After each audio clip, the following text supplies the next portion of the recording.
Is it even possible to have a beautiful, thriving pond that survives a Saskatchewan winter? You know, the kind with deep freezes that just seems to break everything? I know nothing about ponds other than how aesthetically pleasing they are in a garden. My neighbor Glenn has it all figured out. He has agreed to answer all of my very beginner questions with years of experience in keeping a pond. Consider this your ultimate Zone 3 FAQ for keeping a pond in Zone 3. My name is Sharon and I garden on a large yard in a small town in east central Saskatchewan, Zone 3. Welcome to your Sask Garden. So we just live a few hundred feet just southwest of Glenn's yard, and we have the benefit sometimes of hearing this pond. Glenn, you had a smaller pond to begin with many years ago, and then you expanded it. Is that right? That's right. Yeah. I started in 2000 Uh-huh. and I just found it was too small. Too small. At that time, was it a liner or was it one of those preformed? Preform liner. Preformed. And did you have any trouble with the preformed, or was it just the depth of it was limiting? The depths, and for the reason went to a bigger one, it was only about maybe 18 inches deep. The water would get warm and create algae. Oh, okay. Oh, I never thought about that. Yeah. Okay. So you said it was 2000, about 2000 year 2000 when you changed the pond. What do you wish you knew before you started the whole process? Building a larger pond makes it a bit easier. Right from the start. Right. And Yeah. you have to remember when you plant certain shrubs, hedges, to make it look appealing with the pond, things grow and they get yeah. large. Yeah. And you have a hard time getting to your filter, getting to your pumps. So make sure you have a lot of room when you're putting in a pond. Okay. Oh, good tip for sure. So back when I had the smaller pond, it was only about 200, 250 gallons. And yeah, at the beginning, you have a lot of room to walk around it. But like I said, things grow and Yeah. it just makes it difficult to get back there. And so the cotoneaster hedging was always in there. Correct. And even when you had the smaller pond, Right. that cotoneaster hedging was there. Yeah. Okay.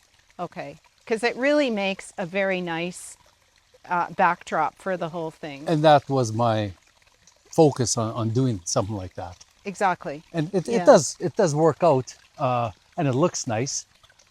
Just now, I wish I had more room back there. I see. Right. Yeah. Just to access things. Correct. So I asked you about the preformed pond as opposed to a flexible liner. Like that's like a big rubber Right. Yeah. sheet. Okay. So aside from it being smaller, is there any other pros and cons that you can think of that would, if I want to build a pond and you're advising me if I should use a liner or if I should use a preformed thing, what would you tell me?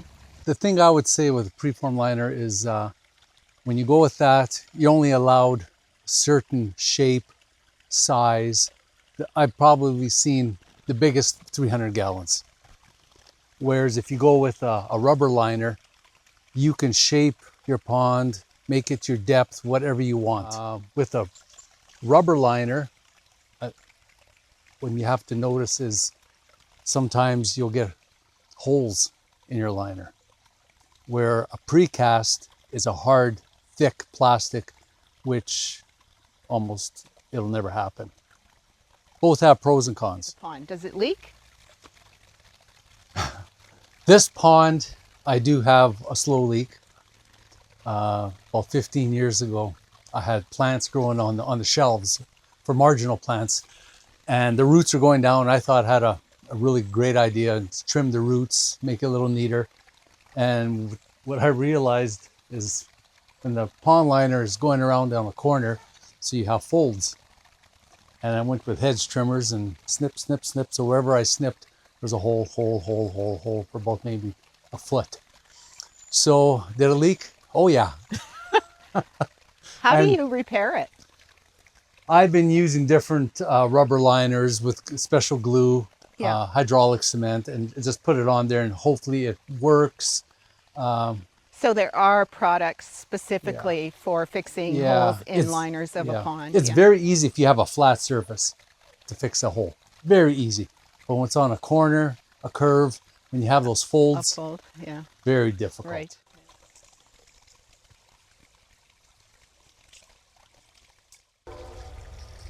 You dug all this by hand too, Yeah. right? Yeah. So how deep is your pond? It's around 27 inches deep. 27. Do you think that is beneficial to have, like for winter survival, for example, so that things, For fish? okay, for fish or for anything like the mechanics Right. and the liner and Yeah. anything like that? For fish, no, it's not deep enough. You would probably need 4.5 feet.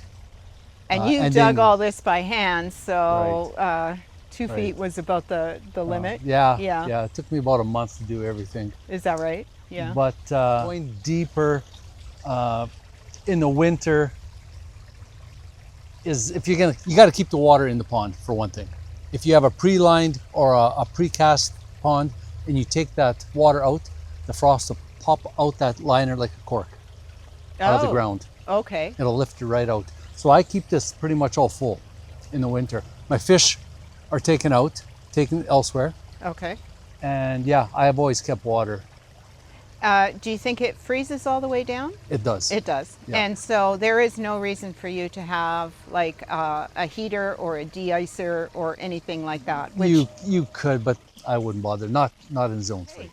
let's talk about the fish. You have 3, are they koi? They're koi. Right. And how old are they now? How long have you had these fish? Well, the big one is, I would say, 12 years old. The other one's about 10, and the other one is a baby from those two. And those two smaller ones are both butterfly kois. How old is the baby? How long has that been? That's probably maybe six years old. Is that somewhere in right, there. eh?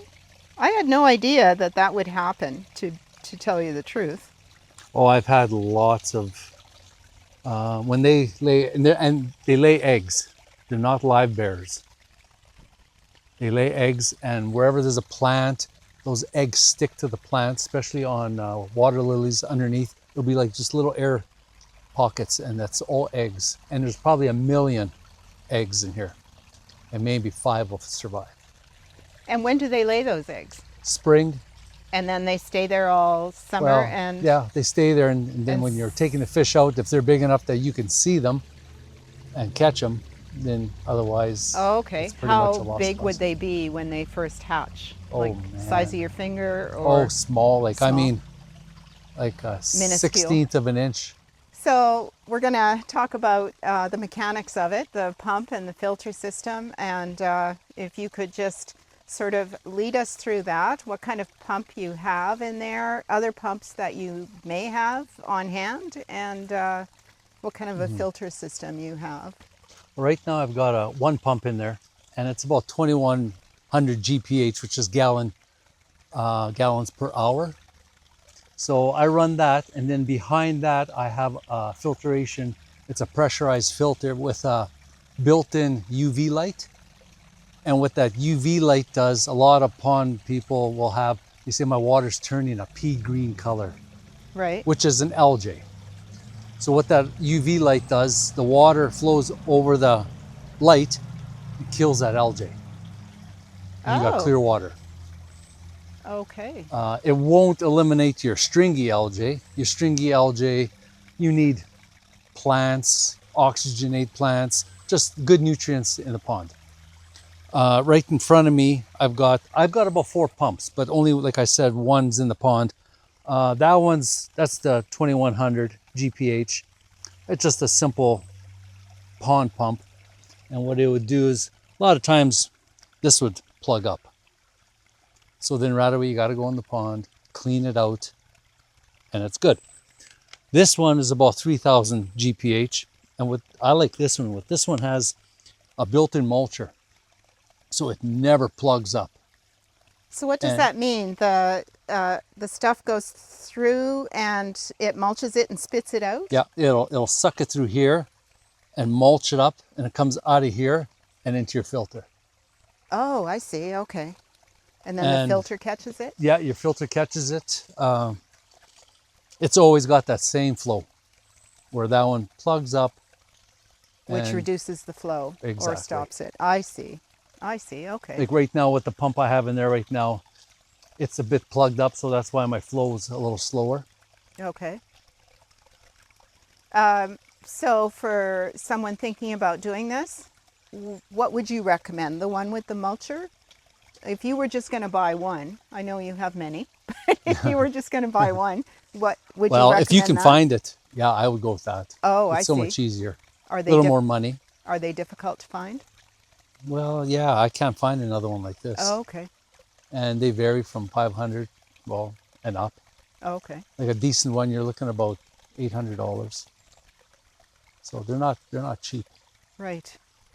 And the other ones, like what would the cost of this one be, for example? $150. Okay. All right. Co-op.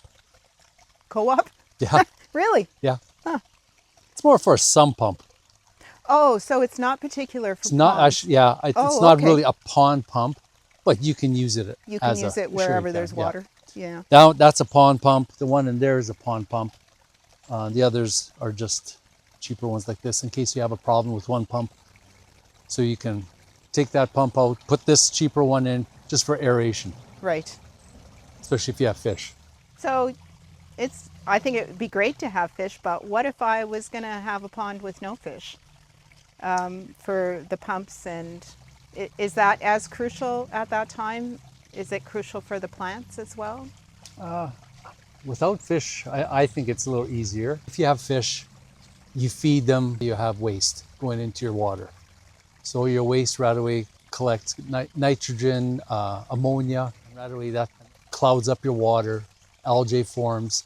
So then if you didn't have fish, you really don't have much of a problem. All you have is just a little bit of green pea algae, water, and it's a little easier to take care of. But then you have nothing to look at swimming around in your pond. True enough, right.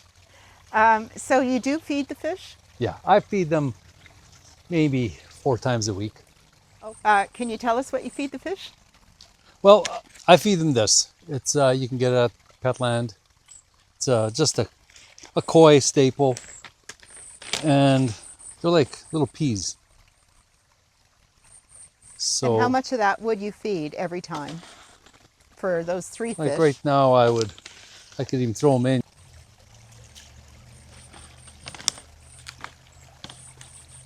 Boy, they're sure intuitive, eh? They know right away. You just walk up to the pond and they come up to you and they'll take the food right out of your hands. So you threw in a small handful. Yeah. Is that normally about how much you would? They gobbled it up pretty quick, I saw. Yeah. Well, the reason why I just gave that a little bit because I gave them earlier this morning Okay. some food, but you kind of want to gauge in about 10 minutes how much is left over.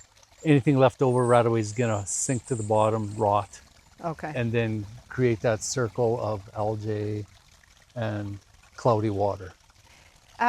Would they eat or feast off anything that the plants give off, like the roots or anything like that, the algae? Yeah, they do. They do. They will nibble at the algae, the lights, the certain plants they'll eat, but nothing that it's gonna. You'll notice a big difference. Well, where'd my plant go? You know, they're not Okay. gonna eat that much. Okay.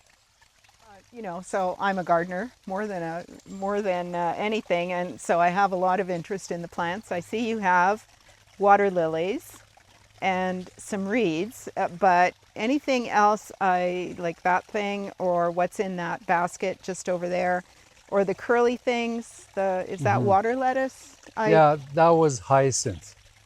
Water hyacinth. Okay. Like right now we're at September 15th or 16th. We had some frost. Obviously, you can see what it did to them. Okay. They're very touchy plants. So the frost killed it. So that should be out of the pond any day. The water lilies, they look after themselves. Do you leave them in there for the winter? I have. Uh-huh. Sometimes I take them out, just put them in a cold storage in a black garbage bag. And Just without water? without water. They go dormant, Oh, and well, that's that's the way easy they are. enough then, Yeah. eh? And then you put them back in the spring. Okay. They say if you haven't keep them in your pond over winter, the water shouldn't freeze right down to the bottom. But I've done it before and it's frozen right down and they still came out good in the spring. So those little green ones behind the rock, Yeah. those are oxygenated plants, which you can never have too much of. That's called parrot's feather. Parrot's feather? Yeah, you can Okay. put it right on the bottom of the pond, which I do have. That one right on the bottom of the pond, that's parrot's feather, and it'll just grow wild. Oh, I see. Where that, I have it as a floater. Both work well like that. Now, these reeds that are just on the edge in there, are they in pots on a shelf or? No, what I did was when I was building the pond, I built a bog over there. And what a bog is, Yeah. you have a rubber liner, and when you have a bog, the water will kind of flow into and I filled it up with sand. And I just got cattails from a slough. Did you? Yeah, rinsed them out and just kind of plopped them into the sand and they grew wild. I cut out probably 40 cattails the other day, just because they were turning yellow already. And they're all in this corner in that? Yeah, they're all in the water, like right behind that rock. So that reed that I see there, that's a cattail? That's cattail, yeah. Oh, okay. They look really nice. Yeah, you can buy a lot of aquatic plants for your pond. Beautiful. Elephant ears is one of them. They're so nice, like with the big leaves, but in our windy days, Right. they're done. Right. They're done. And what are those in there? Those are lilies. Daylilies are Yeah. growing in the water Yeah. like that? I took them out, planted them in there, and they grow. Wow, that's amazing. I had no idea Yeah. that daylilies would grow like that. Yeah. That's amazing. You have some daylilies up there on the rocks? Correct. And in there? Do you have to water those or do they take care of themselves pretty much? They look after themselves. Just relying on Yeah. rain and whatever? Very nice. Have those water lilies ever bloomed for you? They have. Maybe 5-6 flowers a year. Okay. Does each lily pad need to get to a certain size before they'll bloom? Yeah. Because there's some smaller ones in there. Yeah. There are different kind of water lilies. You can get some water lilies that are really, really large. Yeah. Some of these will, get to be that big. Okay. A lot of small ones. But each pot you'll get maybe 1 or 2 flowers at a time. Pink, red, white flowers. So And you have different varieties that bloom different colors. Right. Okay. And they'll last maybe 4 days. Oh, quite short-lived. Yeah, short. When the evening comes, they close up. Oh, okay. And then in the morning, they open up. Can you tell me about your regular maintenance that you do throughout the summer while the pond is running? Sure. Every month, I clean my filters. And inside the filter, you'll have 6 sponges. And they're about that thick. And they just go on top of each other. And then underneath, you have, they're called bio balls. Oh. And what that does, it collects all the good media for your pond. And that's where all the good bacteria is. And then your sponges is good bacteria. Your rocks, you have good bacteria growing on that. So then every month when I clean my filter, a lot of people just take their sponges out, get some water from the tap with chlorine, rinse them out, they're clean, put them back. That's the wrong thing to do. Use your pond water. It has no chlorine, it won't kill that good bacteria. Once you use chlorine, that bacteria is dead. And you're starting right from the beginning. Initially, when you fill the pond, then you use just regular, we have pretty hard water here in town. And so do you treat that water with anything at all? When I first started with a smaller pond, yeah, I would treat it. Now I put the water in, let it sit for about a week, get to that 65 degrees Fahrenheit. Okay. And by that time, well, 24 hours, your chlorine is dissipated from the water. And is 65 degrees particular for the fish and the plants, or Everything. everything? Yeah. Okay. You can have it colder, but it all depends where your fish are at that time when you're transferring them. Make sure the temperatures are pretty close to one Right. another. You don't Had a want to goldfish when I was a kid, so I shock kind of the remember that one in a little bowl. Poor thing. Nemo. Aside from the fish, have you had any other kind of wildlife? And you know, I'm also curious about birds, like herons, for example, if there's any requirement to protect fish, or have you never seen that kind of thing here? I've seen a blue heron fly over the pond and I got a little nervous. He never did return. Maybe the tree canopy is enough, Yeah, probably. you don't want a heron in your yard if you have a pond with fish. I suppose not. No. Yeah. But frogs, if a frog jumps in there, those fish will eat it up in a second. They do? Oh yeah, Oh, okay. yeah. Of course, we only have those little frogs around. Those Yeah, little the tree little wood frogs, Oh, okay, frogs, yeah. but they'll eat them up. I did purchase from an area 2 turtles, painted turtles, and they were good sized turtles, about that size. And I was worried about the fish. Well, when I put the turtles in there, I had a log going across, so I thought the turtles would sit on there, you know, sunbathe. Well, the fish went ballistic. It just circled that log and snipping at the turtles. Next day, the turtles were gone. I don't know where they went, but they were gone. Really? Yeah. So you think the fish were looking at them as like invading their territory, Right. kind of Yeah, thing? you're in my territory. Get the heck out of here.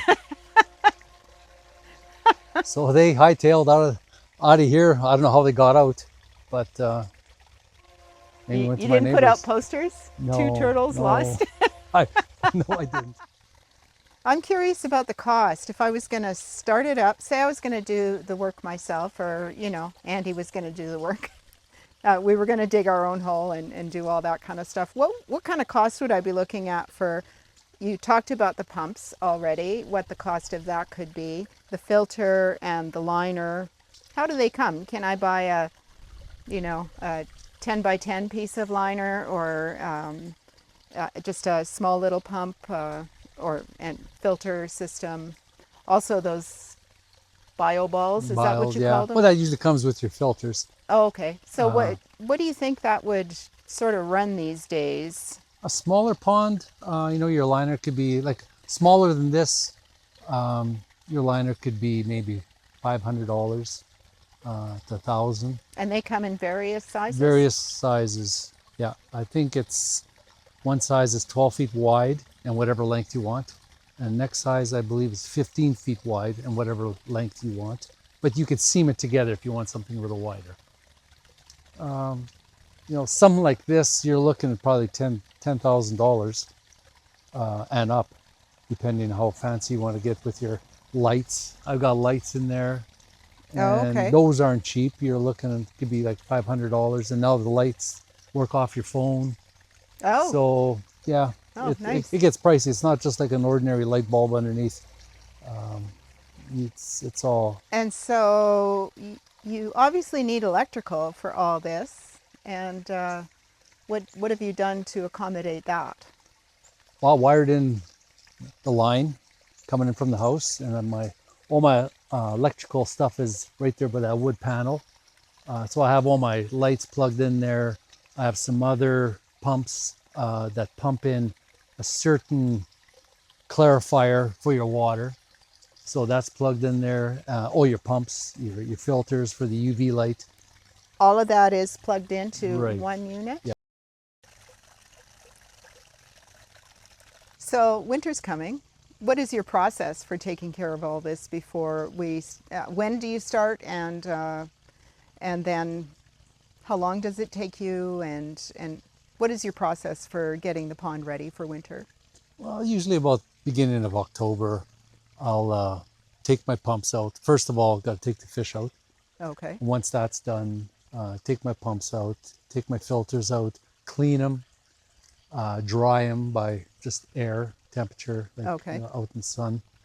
And that's it. Like, preparation is not that difficult in the winter. Okay. More work definitely in the spring. I was just going A to ask lot about more. that. What goes on in the spring? Well, then? usually I've got, like I say, about maybe 2 feet of water left in there. So you got to drain all that water. And then once you drain that, you have all your dead leaves, dead algae on the bottom. You got to clean that out, right? I mean, clean it out totally. The water that's left in there, I discard it. It's dirty. You have all your dead leaves in the water, so So you I just start pump it out. right, pump it right out, clean it out, scrub the bottom, super clean, and then just add the water.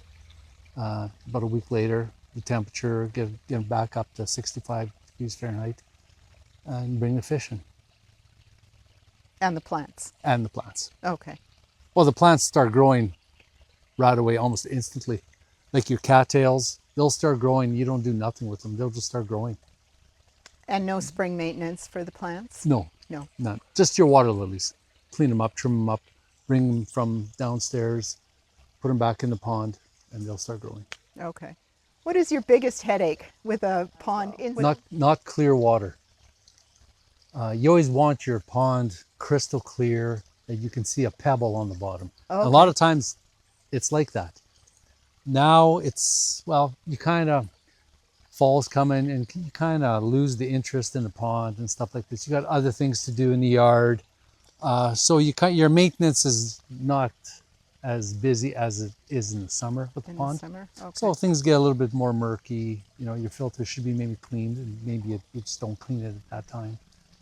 But I would say the biggest headache is, yeah, once your water starts turning dark, right away you got to figure out what the problem is.